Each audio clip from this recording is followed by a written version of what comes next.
Hey, this is Lorraine Francis with Cadiz Collaboration, and I'm here at the Cambria, Austin downtown with our amazing contractor team, Roger O'Brien Construction. And I'm here with John, who's the project manager, Javier, who's the superintendent, and John, who's the assistant superintendent. So we're just super excited, and I think it's like for us, we're so grateful to be here today, and it's been a long journey. And we just talked about like the reality of a hotel takes like 5 years from the start of like putting a piece of, pen on a paper, and you guys have been on for about 3 years because you were one of the original bidders of the project, and then you won it, and then we started construction 2 years ago. So I think it's kind of like, just for us, it's kind of like, it's such a long marriage together, so we have to all get along, and it really takes a great team and so many people to build a beautiful building. So we're so grateful to be sitting here today and it being complete. So I think for, John, you've been great kind of leading the team, and I think kind of from your experience, what's been happening for you, or what could be better, or just even talking about the process of a hotel. Well, this was a fun project. We had a great team. Everyone was great to work with, and we're appreciative for that, because when you like the people you're working with, it just makes everything go so much better. Exactly. And so we've enjoyed that. The challenges of the project is, I guess, probably the biggest thing was the original architect passed away. Yep. Back in 2020. Yes. And that's when you get to step in and play architect and try to take that slack up. Yeah. But, with the downtown project, with the crazy market and, coming out of COVID and all that, the cost just went crazy. Yep. So the first big challenge was just getting the project back in budget. Exactly. And doing the value management to get the most bang for the buck and get what they wanted. Yeah. And those meetings are always really tough on Cadiz. I have to figure out which nails and toes and fingers I'm going to cut off like within a week. And it's like, just cut out $1 million, Lorraine, and the team. And we're just like, whoa, it's going to hurt.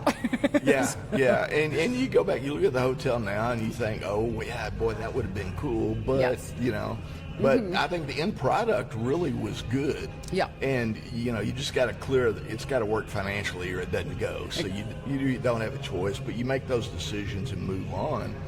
But beyond that, getting into construction, Javier, you can jump in on this. But we're a 0 lot line project. Yep. We had 6 inches on 2 of our property lines. We had 5 foot on one and 5 foot on the other, I think. So, and we had no lay down room, no space. Mm-hmm. During this time, we had 4 other construction projects going on literally the same block, all right in a row. Exactly. So that presented all kinds of coordination challenges. And I know. what was that like to deal with? Let's hand you the microphone. Yeah. So, like John said, we have next door Fairfield was building up. Yeah. They started 6 months before us. Archcon, they're building. Their crane was over our site at the beginning. That was tricky. Yes. And they're still building up the road. And then we got DPR here on the south of us. So it's not only coordinating with our sub, it's also coordinating with the people next door. And they have basically same subs as we do, same concrete, same pump. So when they show up, they come and try to park in here, or they go to another job. It's just every day. Yeah, but I think so Javier, you're like amazing. So I think the whole thing was also you are great at making friends with everybody, and I think it's like, I try. You have a lot of great neighbors, and also to coordinate that, it really, because you could be, coming here as a tough, No, you need to get along. Yeah, you need to get along. You need to get along because they could shut you down, and it'll hurt. Exactly. But I think you've actually really championed that as kind of a leader, as a superintendent. So really appreciate that. I think our client, I know Andrew and David super appreciated that, and I know that was actually really good. He likes speaking Spanish with you and talking about things and understanding what's going on. So my Spanglish, they like my Spanglish. No, I've got Spanglish. You have to. What else was kind of different for this project from you than other projects? It's just like in the infrastructure, they're doing the same thing, checking who's doing first and how we're going to tie into the water line. And that was a tough one right there. And then the cranes, moving cranes over. Yep. And then building the structure. Yep. That was pretty tough. Yeah. And I didn't notice when we had the concrete pours, it's like, having 15 trucks lined up and kind of like waiting for them to go. It's like they're pouring at 7 this morning. We got to go. Yeah. Yeah. Work at midnight while traffic's not around and all that. Exactly. Schedule And even all that. for us being, taking over the architecture and switching over from like designing a sofa to like signing structural drawings for a pour the next day, you're like, okay, let's go put your big girl pants on, Lorraine, and get this signed. So that was really just great to coordinate both those things and switch from, different sides of our brain as a team to make that happen. Yeah. Correct. And I know kind of like some other challenges was equipment, obviously with, the tail end of COVID and the pandemic was just like, the generator and just getting some electrical equipment was Switch gears, very getting switch here. gears. Yeah, because that was like, even for that, I think we had an original delivery date of like a couple of months and then kept... On the switchgear, I mean, COVID hit the electrical supply industry bad. Yeah. And we had, like 9 months for them to get equipment here. It ended up taking twice that. Exactly. And we had gone through and permitted the whole building floor by floor, so we were going to get a core and shell permit and then finish out each floor as we went. Well, the main electrical switchgear for the whole building got here so late. Yeah. All of that went out the window, and our critical path was not finishing the floors, but actually being able to energize equipment, get the HVAC equipment turned on, get all that stuff happening. Yep. And right now, because of COVID, we've actually had to change the way we schedule projects now. Yep. Now it's like the first thing you have to do is buy your electrical switch gear, and then you wait 5 months before you start construction because you're not going to get your gear in time. Exactly. And so we were right on the cutting edge of that in trying to deal with that. So we had to change construction schedules. We had to change the way we approached everything. And that was one of the things that we had to do on the fly as we were building. Yep. So, there's a lot of stuff like that. One of the things I remember out of this job was listening to the weekly updates of how many ships were sitting offshore in China waiting to get loaded. And when they're talking about 500 ships waiting to be loaded, and we're anxious to get FF&E and get materials here and get stuff here, and it's coming in late on the schedule. But fortunately, that didn't make any difference because our electrical switchgear was so much farther behind than everything else that, it was, Javier did a good job in getting everything built and turned over as quickly as we did, given all the circumstances. Yeah, we tried. Yeah. So no, and we also just talked about HF Collection did the sofa that we're sitting on right now. They're a furniture manufacturer. And just like the beginning of the pandemic, they were dealing with freight charges going up to $30,000 a container. We're back down to like the $2,000 to $3,000, but that's tricky. Like I don't think people realize how long it takes to build a project and how that affects getting. I don't think people think about electrical switchgear and why is it delayed. Yeah, going back to switchgear, like getting our power transformers, Austin Energy would not release any of the transformers or build out our Austin Energy vault until we had the switchgear installed, inspected. Yeah. They come in and just tie in. No, and exactly, and obviously it's hot here, so until we have switchgear, we don't have AC, so we can't put any finishes, we can't put any millwork, we can't put any floors down because everything's going to contract, and expand, and that's really, a serious issue. So how many people? So I think just for everyone to know, we do weekly calls. We have an OAC, so owners. Actually, what's the A stand for? Owners Architects. Oh, thank you. I think we're so used to acronyms that we don't talk about it. Yeah. So we have a weekly OAC meeting that we kind of talk about everything, scheduling, going on from architecture to interiors to construction to challenges with our civil engineers, structural, mechanical, electrical, plumbing, everyone kind of going through that. And those are actually great meetings that are hard sometimes because sometimes they deal with money and we have to, deal with change orders. So they're tricky, but I think that's also kind of brought us together. And I think actually whenever I came out here for a meeting and you guys serving us up some yummy barbecue for lunch was also just always amazing, but kind of kept us together to go out to Bangers and just go have a beer together. So I feel like those are really things that build a team because it really is a relationship and getting to know you and you're building your new house, getting to know you, John, and also for you, just kind of getting to know each other as a team. How many people are on the highest many people that were actually on the site from construction? We had about 12 people here. Yeah. 12. We had 12 management people. Okay. And I know we were pushing over 150 craftsmen. Yeah. And was that about right? Yeah, like 150. Yeah, about 150 craftsmen at any one time going through. Yeah, that's and, amazing. You know, one thing's worth note is we plan the project up front. We do our schedules, we get it all mapped out, and we plan out the whole process and go through that. So once you actually get into construction, what you end up managing or dealing with are all the problems. Yep. And every week in our OEC meetings, we're dealing with problems.